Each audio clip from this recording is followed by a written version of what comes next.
신약성경 378페이지 베드로전서 1장 15절 말씀 같이 합독하겠습니다. 오직 너희를 부르신 거룩한 이처럼 너희도 모든 행실에 거룩한 자가더라. 아멘. 한 번 더 할까요?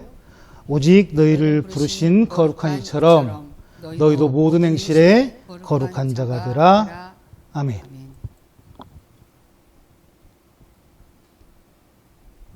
드라마 수사반장이라는 게 있어요.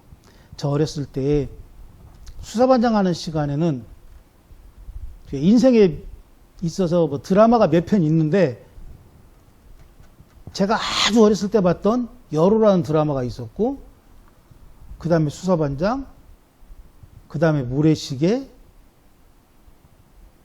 그리고 허준, 뭐 이렇게 해가지고 드라마가 몇 편이 있는데, 그 예전에 봤던 수사반장의 뭐 젊은 버전 해가지고 나왔던 그 마지막 편에 나왔던 대사 중에 이런 게 있었어요. 힘없는 사람들이 가짜는 양심과 어설픈 정의감은 거짓이고 위선이라고 말하는 힘 있는 사람의 대사가 있습니다. 그리고 그 가짜는 양심과 어설픈 정의감으로는 세상을 변화시킬 수 없다고 하면서 그동안 자기가 해왔던 그 안 좋은 습관들, 안 좋은 행동들에 대해서 정당성을 이렇게 내포하는 그런 이야기가 있습니다. 그리고 세상은 믿는 사람들을 향해서 이런 식으로 얘기를 해요. 너의 어줍지 않은 그 믿음의 행위, 너의 적당한 신앙의 행위가 너의 삶을 변화시킬 수도 없고 너의 신앙을 성장시킬 수도 없다라고 이야기를 합니다. 저는 그 이야기를 들으면서 그런 생각을 했어요. 어줍지 않은 양심과 가짜는 정의감. 그런데 그 어줍지 않은 양심은 앞에 어줍지 않은을 빼고 양심과 가짜는 정의감에서 가짜는을 뺀 정의감만으로 세상을 변화시킬 수 있다는 것을 악한 사람들도 알고 있고 세상도 알고 있어요. 성도의 양심과 성도의 정의감은 시대를 바꿀 수 있다라고 말을 하는 겁니다. 이걸 성경적으로 다시 말씀을 드리면 성도의 거룩함이 하나님 나라 백성으로서의 신앙을 성장시킬 수 있는 방법이라고 하나님은 우리에게 제시를 했었습니다. 그런데 우리는 어느 순간인가 강단에서 거룩함이 빠지고 강단에서 성령이 주장되어지고 십자가상에서의 보혈이 빠지고 그 자리를 대신해 능력과 이적과 기적이 더 많이 고백되어지는 시대를 살고 있습니다. 베드로전서 1장 16절에 그렇게 말씀하세요. 거룩을 뭐라고 얘기하냐면 내가 거룩하니 너희도 거룩하라고 말씀하십니다. 그리고 히브리서 12장 14절에는 뭐라고 말씀하시냐면 모든 사람과 더불어 화평함과 거룩함으로 따라야 하는데 이 화평함과 거룩함이 없이는 나를 볼 사람이 없다라고 예수님은 말씀하고 있습니다. 다시 말씀드려서 예수님은 거룩한 분이니 너희도 어떻게 하라고요? 거룩하라고 얘기하십니다. 그런데 그 거룩은 뭐라고요? 예수님을 볼 수 있는 키예요. 예수님을 볼 수 있는, 확인할 수 있는 열쇠란 말이에요. 그럼에도 불구하고 우리는 그 거룩이라는 단어를 이적과 기적과 귀신 쫓음과 돈벌과 명예와 그리고 매관 매직으로 가려버리는 그런 시대를 살고 있다라는 말씀입니다. 거룩이라는 단어가 빠져나가니까 그 거룩이라는 단어를 다른 걸로 채우는 거죠. 보혈이란 말을 빠져나가야 되니까 보혈보다는 다른 말로 채우게 되는 거예요. 강단에서 능력이 그렇게 중요합니까? 강단의 능력이 뭐라고 생각하세요? 강단에서의 능력. 강단에서의 능력은 선풍입니다. 잡아뜨림과 혼절과 기절을 시키는 게 능력이 아니라 살아계신 하나님의 말씀이 좌우의 날선 검처럼 내 심령골수를 부셔버리는 이게 능력이에요. 이 강대상에서의 능력은. 그럼 목사의 능력은 뭘 것 같아요? 물 위를 걸어가는 겁니까? 병자를 막 고치는 겁니까?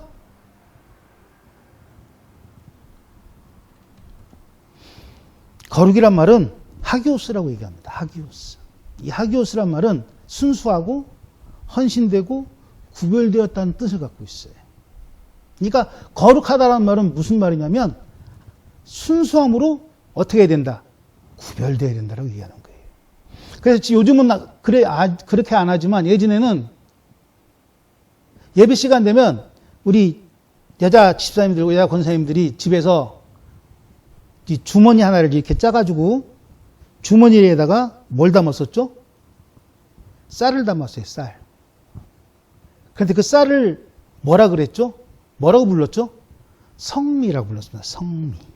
구별된 사람. 세상과는 구별되어서 믿음을 가진 사람을 뭐라고 얘기합니까? 교인이라고 하십니까? 성도라고 얘기합니다. 또 하나.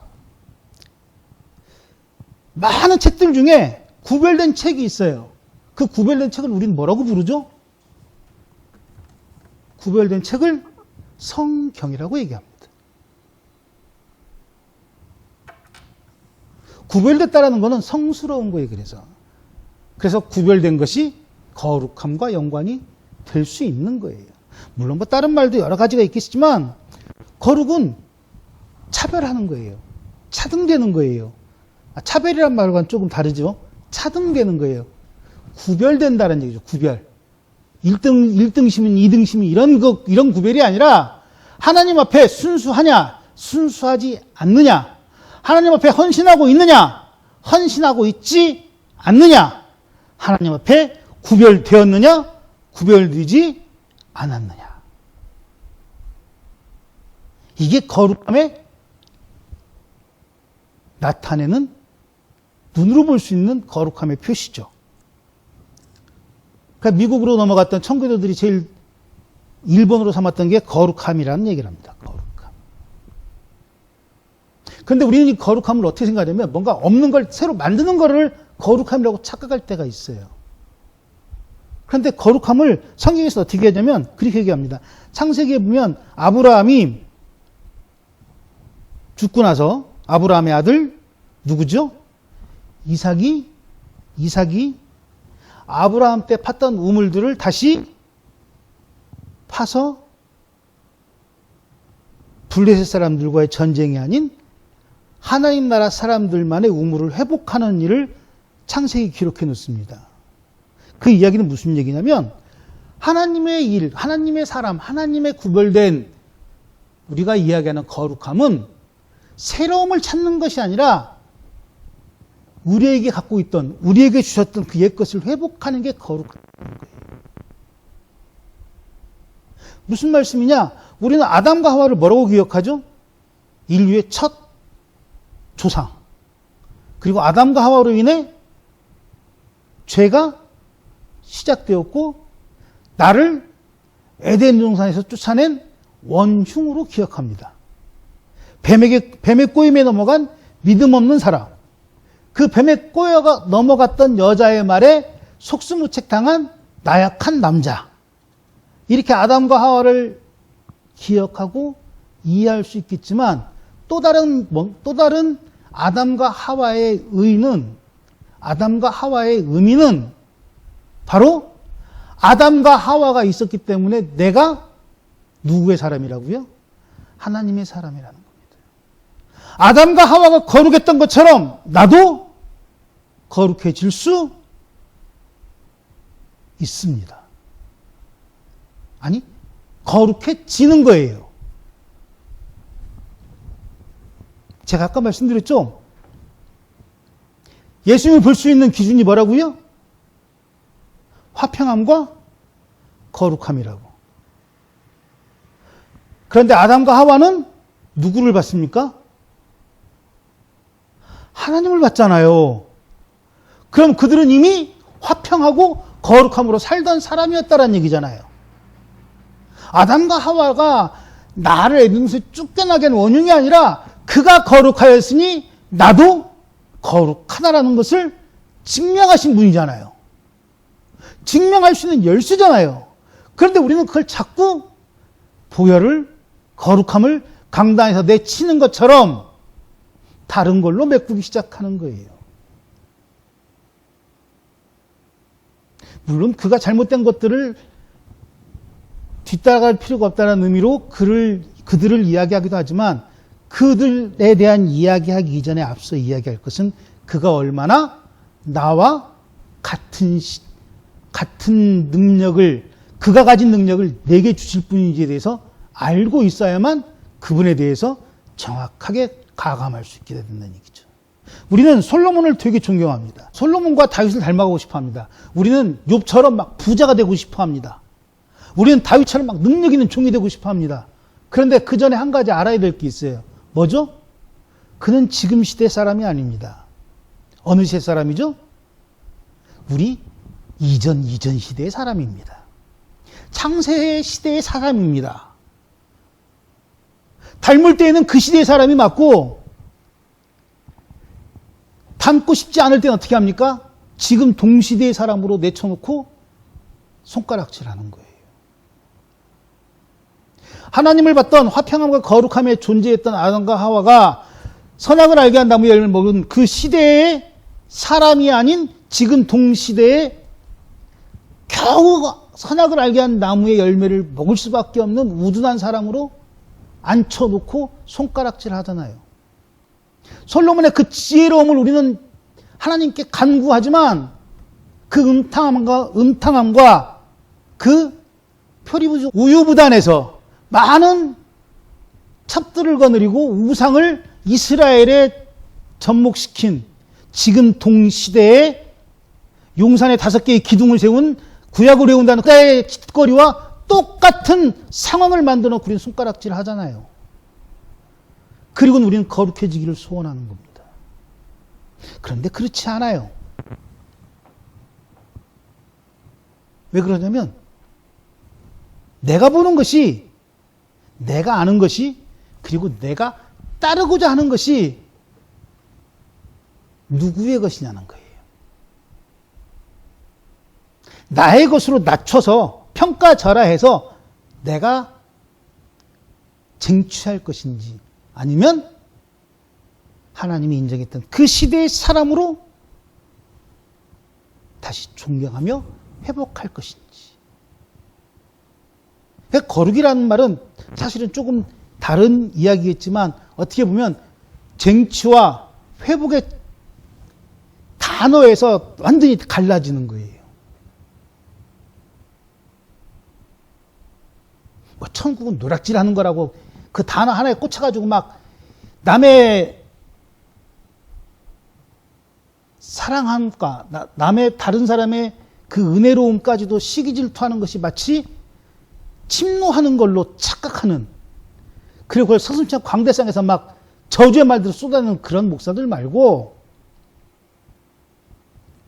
이전에 하나님의 시대에 하나님께 받았던, 그리고 하나님이 회복하셨던 그 아브라함의 우물을 다시 하나님의 회복을 인해 회복했던 이삭의 신앙을 갖는 것이 같을 수 있냐라는 거예요. 블레셋 사람들의 이미 파온 그 우물을 뺏는 게 쉽겠습니까? 아니면 말라 비틀어진 것 같은 아브라함의 우물을 다시 파는 게 빠를 것 같습니까? 침노라는 말에 꽂히면 블레셋 사람들의 것을 뺏는 게 맞아요. 그런데 거룩함의 기준으로 놓고 보면 우리는 회복으로 우물을 다시 파는 게 맞다라는 거죠. 누구의 우물을? 아브라함의 우물을. 새 우물을 파란 얘기가 아니에요. 아브라함의 우물을 다시 팠다란 얘기예요. 이 이야기가 얼마나 심각한 얘기인지 모르시죠? 우물은 뭐죠? 지하수를 파는 거잖아요. 그 지하수를 쓰다가 다 쓰면 어떻게 됩니까? 지하수가 고갈되는 거잖아요. 그럼 그 지하수를 메꿉니다. 그 지하수가 다시 들어찰 확률이 얼마나 될까요? 그 시대에. 불과 한 세대를 거쳐서 그 우물이 다시 막 가득 찰까요? 그럼에도 불구하고 이삭은 어떻게 했다고요? 그 메말라버린, 덮어버린 아브라함의 우물을 다시 판 거예요. 왜? 이게 중요해요. 왜? 그곳은 누가 지정해 준 장소입니까? 이게 거룩함의 회복 아닙니까? 자꾸 다른 것을 찾으니까 힘들어한다는 얘기죠. 그럼 우리는 거룩함 그러면 막 이제 생각합니다. 그럼 그 거룩함은 뭐지? 거룩함이 뭘까요? 거룩함. 이 거룩함에 대해서 얘기하라 그러면 이제 막 이제 헷갈리기 시작합니다. 왜 거룩함에 대해서는 성경에서 본 적이 별로 없거든요.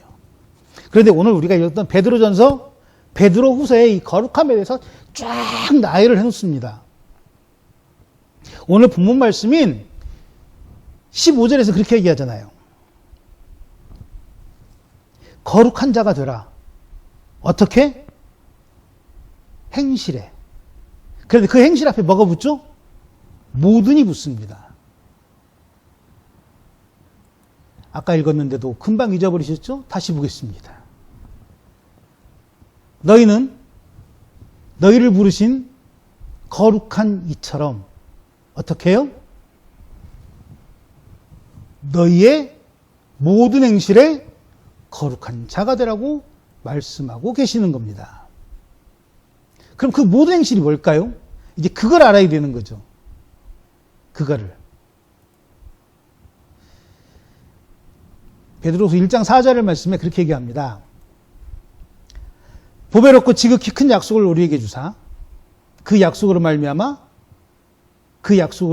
너희가 정욕 때문에 세상에서 썩어질 것을 피하여 신성한 성품에 참여한 자가 되게 하려 하셨느니라.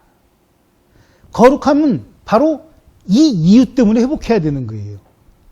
썩어질 것들을 피해서 신성한 성품에 참여하는 자가 되기 위해 이 거룩함을 회복해야 하는 겁니다. 거룩함을 이루어야 하는 겁니다. 그런데 이 거룩함은 무엇이냐? 썩어질 것들을 피하고 신성한 성품에 참여하는 건데 그 참여할 때의 거룩함은 무엇이냐? 믿음의 뭐를요? 덕을. 그리고 그 덕에 뭐를요? 지식을. 그리고 그 지식에 뭐를 더하라고요? 절제를. 그리고 그 절제의 인내를, 인내의 경건을, 경건의 형제 우애를, 형제 우애의 사랑을. 이것을 했을 때 이 거룩함에 참여하는 자의 모습이 드러나는 이 모습을 했을 때의 8절 말씀 뭐가 된다고요?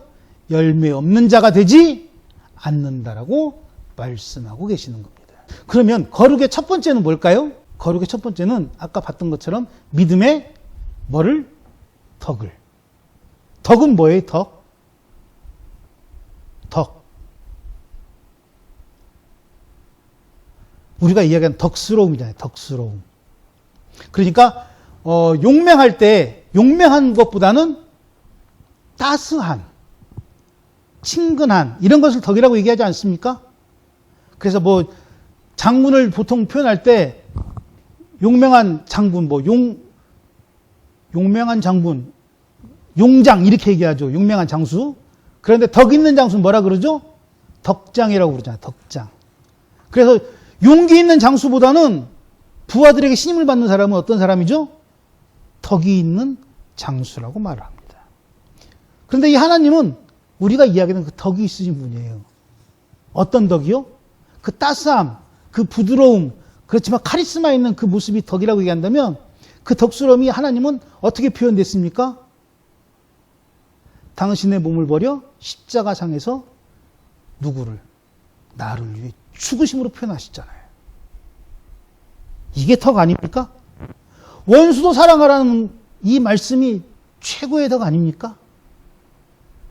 죽을 때까지 용서하라는, 죽기까지 그 용서함을 실천하시는 이게 덕이 아닙니까? 그래서 예수님은 이렇게 자신 있게 말씀하시는 거예요. 너희가 믿음이 있느냐? 그럼 그 믿음에 덕을 더해라. 누구를 따라? 누구 기준으로?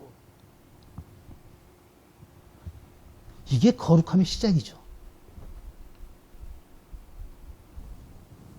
그리고 그 덕에 뭐를 더하라고요? 지식을 더하라고 말씀하십니다. 지식. 그 지식은 뭘까요? 지식. 알고 있는 상식이 지식일까요? 아니면 막 문제를 많이 푸는 지식이 지식일까요? 여기서 말씀하신 지식은 뭘까요? 좀 다를 것 같아요. 그렇죠? 믿음의 덕을 더하라 하시고 그 덕에 지식을 더하라 하셨으니 그 지식은 아마 우리가 알고 있는 것처럼 국어 문제 푸는 거, 수학 문제 푸는 거, 뭐 미분 적분을 막 알고 있는 거, 영어 단어를 막 몇천 개, 몇만 단어를 알고 있는 거, 아니면 사법고시나 행정고시를 막 패스하는 그 막, 아니면 생활의 상식들을 막 달달달 꿰고 있는 여러 나라의 수도를 다 알고 있는 그런 지식 말고 덕의 지식을 더하라는 말씀은 너희가 알고 있는 것보다 너희가 알고 있는 것이 전부가 아님을 시인하는 지식을 가지라는 거예요. 우리는 흔히 하나님을 얘기할 때 뭐라고 얘기하죠? 우리의 머리털까지도 다 세시는 하나님이라고 얘기합니다. 나의 시작과 끝을 다 아시는 분이라고 얘기합니다. 그리고 나의 중심을 다 아시는 분이라고 소개합니다. 그럼에도 불구하고 우리는 그 믿음의 지식이 아닌 그 믿음의 학문만을 더하기로 하죠. 지식과 학문을 헷갈리죠. 지식을 다른 말로 지혜라고 얘기할 수 있을 것 같아요. 지식이라고 하면 헷갈리니까 지혜라고 합시다. 지식과 지혜는 좀 다른 의미입니까? 그렇죠? 아닌가요? 저만 그렇게 알고 있나요? 학문이 지식일 거라는 생각은 하지 마시라는 거예요. 학위가 그 사람의 전부를, 그 사람이 알고 있는 성경의 전부를 나타낼 거란 착각도 하지 마시라는 겁니다. 그래서 믿음은 뭐예요? 생활이에요. 그 생활에 덕이 없다면 그는 거룩함이 그 덕에 지혜가 없다면, 지식이 없다면 그의 거룩함이 판단하십시오. 믿음이 지식이 없다면, 학문이 아닌 지식이 없다면 어떤 일이 벌어진지 아십니까? 용감해집니다. 마치 무식하면 용감한 것과 똑같은 행동들을 합니다. 그래서 사도 바울이 되기 전 사울이었을 때는 어떻게 했습니까? 그 믿음의 용감함으로 뭐를 했죠? 주님을 따르는 자들을 돌로 쳐 죽이는 일에 앞장서 뛰어다녔던 사람입니다. 속박죄를 벗기고 돼지대가리를 삶아대도 1000만원짜리 나눠 갖다가 집어 던져도 믿음의 지식이 없으면 그게 목사로 살 수 있는 최고의 행위라고 광화문에서 자랑하며 떠드는 것과 똑같은 짓거리들을 하고 있다는 거예요. 창피한 줄 알아야죠, 좀 제발. 목사라면 좀 창피한 줄 알아야죠, 제발. 중심을 안다고 그렇게 설교 시간에 얘기하고, 중심을 아신 하나님이 교단을 이렇게 세웠다고 얘기하는 사람이 고작 한다는 것이, 아무리 믿음이 있고 덕이 있다 해도 학문만으로는 거룩함을 회복할 수 없습니다. 지식이 있어야 돼요. 지식이. 예수님을 아는 거, 하나님을 아는 거. 이게 지식이에요. 박사학위 몇백 개, 몇 수십 개가 필요한 게 아니라 내가 예수님을 얼마나 알고 있으며 내가 하나님을 얼마나 알고 있으며 그를 얼마나 만졌고 그의 보혈에 내가 얼마나 눈물을 흘렸으며 나를 사랑하시는 그 하나님의 그 거룩하심에 내가 얼마나 무릎 꿇었는지가 하나님을 아는 지식이에요. 지금 거룩함은 그걸 얘기하는 겁니다. 회복하시라고. 회복하자고. 또 지식에 뭐가 있어야 된다고요? 절제가 있어야 된다고 합니다. 절제가. 절제는 뭐예요? 참는 거죠. 인내죠, 인내. 절제와 인내 이렇게 딱 붙여서 얘기하지만 절제라는 것은 그런 거예요. 인내는 그냥 끊임없이 참는 거. 절제는 뭐예요? 스스로 단절하는 거죠. 내가 오늘부터 다이어트를 하겠어. 그러면서 딱 안 먹는 거. 그런데 우리가 잘 알고 있는 것처럼 다이어트 하겠다고 마음먹는 그날 내가 먹고 싶어하는 모든 것들이 내 눈앞에 펼쳐집니다. 그럼 우리는 이렇게 얘기합니다. 그래. 오늘만 날이냐 내일 하면 되지 뭐. 그러면서 우리는 그것을 타협하게 되는 거죠. 여기서 이야기하는 절제는 바로 이런 거예요. 성도로서의 삶을 살다 보면 참아야 되는 것들이 있어요. 이게 절제란 말이에요. 나를 왜 참는 게 절제가 아니라 성도로서의 참아야 되는 것. 이를테면 불의를 저지르는 자리에 가야 될까요? 가야 되지 않을까요? 무릎을 꿇어야 될까요? 꿇지 않아야 될까요? 하나님의 이름을 망령되이 일컫는 그 자리에 대가리를 밀어 넣어야 될까요? 밀어넣지 말아야 될까요? 그래서 절제하라 하시는 겁니다. 이 절제가 없이는 절대로 거룩함이 회복되지 않는다라고 말씀하시는 거예요.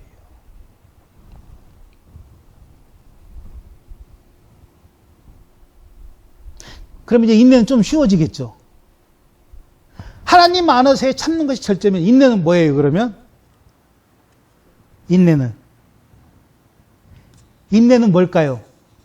끊임없이 참는 거? 참는 거? 그렇죠. 참는 거 맞죠. 그 참는 거의 기준이 누구예요? 끊임없이 참되 어떻게 참아야 된다고요? 어디 안에서? 이렇게 얘기하면 쉽죠. 어디 안에서? 믿음 안에서. 믿음으로 덕을, 그렇죠? 믿음으로 지식을, 믿음으로 절제를, 믿음으로 인내를, 이렇게 하면서 하나씩 더해지는 거잖아요. 그래서 십자가는 무슨 표시죠? 더하기의 표시예요. 하나님의 나라는 하나씩 하나씩 더해져서 하나가 되는 거예요. 잘 믿는 사람과 잘 믿지 않는 사람이 모여서 교회가 되는 거고요. 잘 믿는 척하는 사람과 아주 난리 부르스를 치면서 사는 사람이 모여서 교회가 되는 거예요. 거룩한 사람들만 모여서 교회가 되는 게 아니라니까요. 그런데 우린 자꾸 교회는 거룩한 사람들만 모인다고 착각하잖아요. 그러니까 너는 내가 알고 있는 이건 너도 알고 있으니까 이건 얘기하지 않을게라고 얘기하는 식으로. 마치 제가 처음에 설교할 때 목사인 내가 알고 있는데 왜 목사의 아들, 딸인 너희들은 이걸 알고 있지 못하냐면서 막 소리 지르면서 훈계했던 그 모습들처럼. 그럼에도 불구하고 그걸 알고 있는 목사임에도 불구하고 여기 서가지고 막 지적질했던 이게 바로 어디에 해당되냐면 절제하지 못하는, 그래서 거룩함이 회복되지 못한 사람의 모습이 드러나는 거란 얘기예요. 인내는 그렇습니다. 하나님 앞에서 참는 거예요. 그런데 그 참는 힘이 누구에게 나와야 된다고요? 내게 아닌 하나님께로 올 때 참을 수 있는 인내가 되는 거예요. 이게 거룩함을 가진 자가 참을 수 있는 인내입니다. 우리의 힘으로 참는 건 참는 거예요. 그냥 인내가 아니고. 그러니까 우리는 그런 기도할 때 있잖아요. 하나님, 내가 얼마나 더 참기를 원하십니까 도대체. 언제까지 나의 인내를, 나의 한계를 보시려고 그러십니까? 라고 기도하잖아요. 그래서 우리는 얘기합니다. 나의 믿음을 아시오니. 그건 믿음이 아니고 그냥 참는 거란 말이에요. 어떤 분이 그런 얘기를 합니다. 목사님은 안 심심하세요? 예. 교회 하루 종일 앉아있으면 안 심심하세요? 예. 저는 목사가 되게 한량 같아요. 세상에서 자기가 하고 싶은 거 다 하면서 하는 게 목사예요. 막 성도들은 공부한다고 바쁘고 먹고 산다고 바쁘고 막 11조를 벌어야 되니까 막 정신없이 바쁘지만 목사는 어떻게 보면 사무실에 가만히 앉아서 책 보고 기도하고 성경 보고 책 보고 기도하고 성경 보고 자기 볼일 보고 책 보고 성경 보고 기도하고 이게 다인 것처럼 보이잖아요. 그러면 사람들이 생각할 때 되게 심심하게 보이나 봐요. 저한테 그렇게 물어보더라고요. 안 심심하세요? 그런데 제가 아까 한량이라고 말씀드렸죠. 제 기준에서 그렇다는 거예요. 저같이 만만하게 예수님이라는 사람들이. 그런데 그게 있어요. 저는 되게 천방지축인 성격을 가진 사람입니다.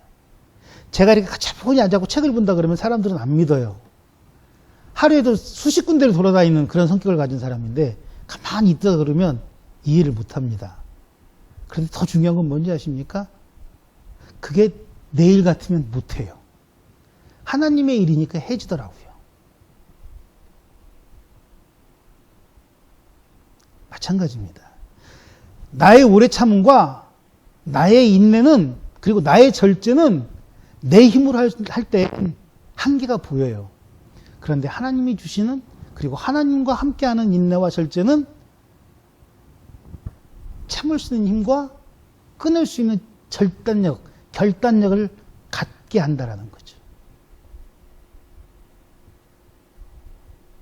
목사가 되고 나서 제일 약해진 부분이 어딘지 아십니까?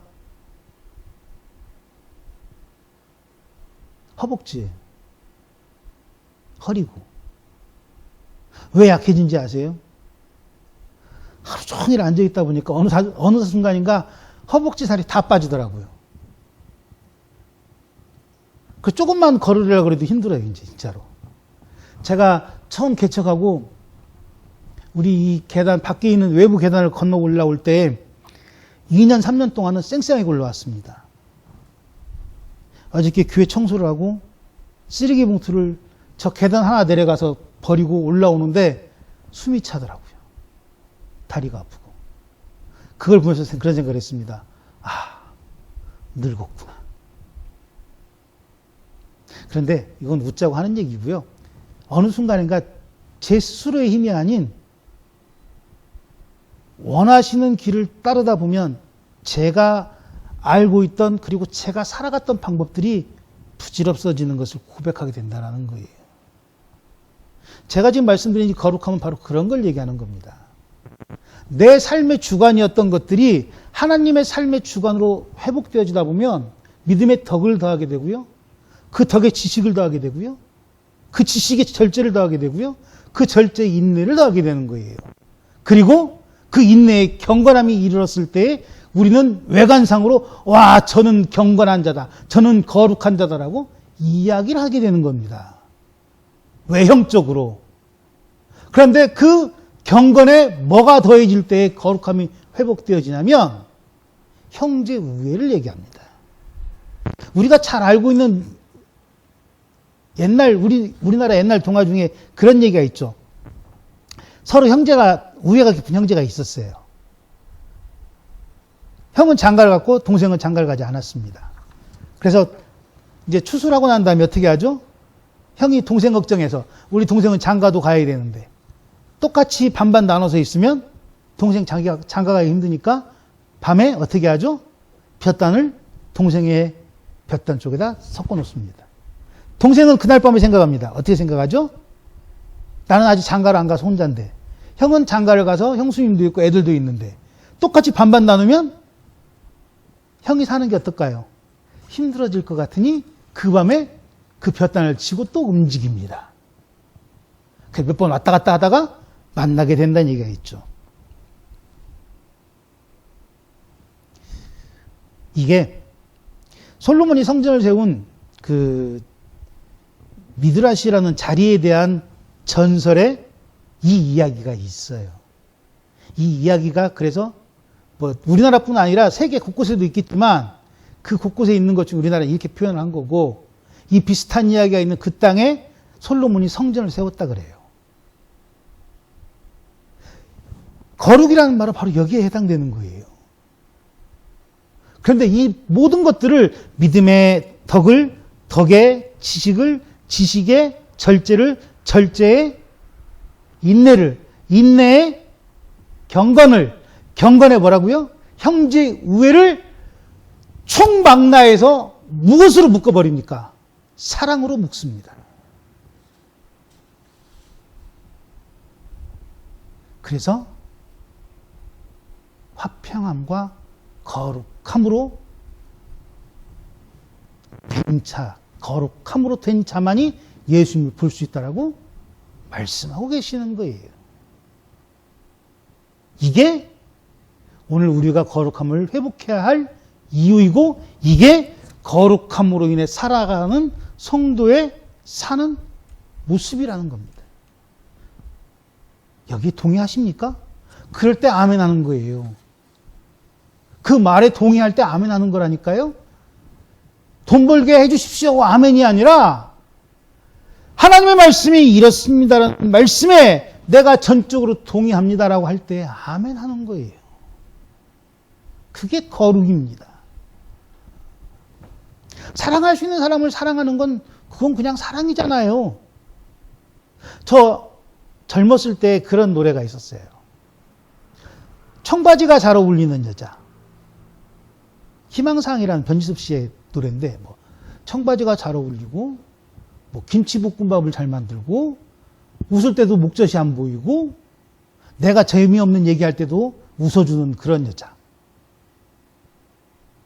말 그대로 뭐예요? 희망사항이잖아요. 내 희망사항. 그런데 거룩이라는 건 누구 거라고요? 하나님 거예요. 거룩이라는 것은 회복해야 될 우리의 숙제이기도 해요. 그런데 그 거룩을 회복하기 위해서는 누구를 닮아야 되는 거예요. 그래서 믿음의 덕의 절제를, 절제의 인내를, 인내의 경건을, 경건의 형제의 우애를, 그리고 사랑을 회복하라고 말씀하시는 겁니다. 저 어렸을 때는 짝사랑이라는 말이 있었어요. 짝사랑. 혼자 상대방을 좋아하는 게 짝사랑이었어요. 그래서 조금 지나다 보니까 제가 20대인가 30대 됐을 때는 짝사랑이라는 말이 사라지고 무슨 사랑이 새로 나왔냐면 외사랑이라는 말이 나왔어요. 외사랑. 혼자 한다 그래서 외사랑이래요. 난 짝사랑과 외사랑의 차이를 모르겠는데 아무튼 짝사랑과 외사랑의 차이가 있대요, 사람들은. 그런데 우리의 신앙은 짝사랑도 아니고 외사랑도 아니에요. 아니, 그렇게 돼서는 절대로 안 돼요. 짝사랑은 누구의 관점이에요? 내 관점이에요. 외사랑도 누구의 관점이에요? 내 관점이에요. 우리가 요즘 사회적으로 문제가 되는 스토킹은 누구의 관점입니까? 내 관점이에요. 나만 좋으면 되는 게 스토킹 아닙니까? 신앙은 스토킹이 아니라니까요. 신앙은 짝사랑도 아니고 외사랑도 아니라니까요. 그래서 거룩하라고 말씀하는 거예요. 그래서 여러분들에게 설교 제목으로 거룩함을 회복하라고 말씀하는 겁니다. 거룩함을 이루라고 말씀하는 겁니다. 거룩하십시오. 이 거룩하십시오는 우리가 수련해서 되는 게 아니고 어떻게 하라고요? 이전에 있던 것을 내 것으로 찾는 거란 말이에요. 그래서 회복이라는 단어를 제가 계속 쓰고 있는 겁니다. 거룩함을 이루시되 나의 거룩함이 아니라 하나님의 거룩함을 회복하시는. 그래서 우리가 말하는 것처럼 주님을 보고 하나님 나라에, 진짜 하나님 나라에 소망을 주는 저와 여러분들이 되시기를 주님의 이름으로 축원합니다. 기도하겠습니다.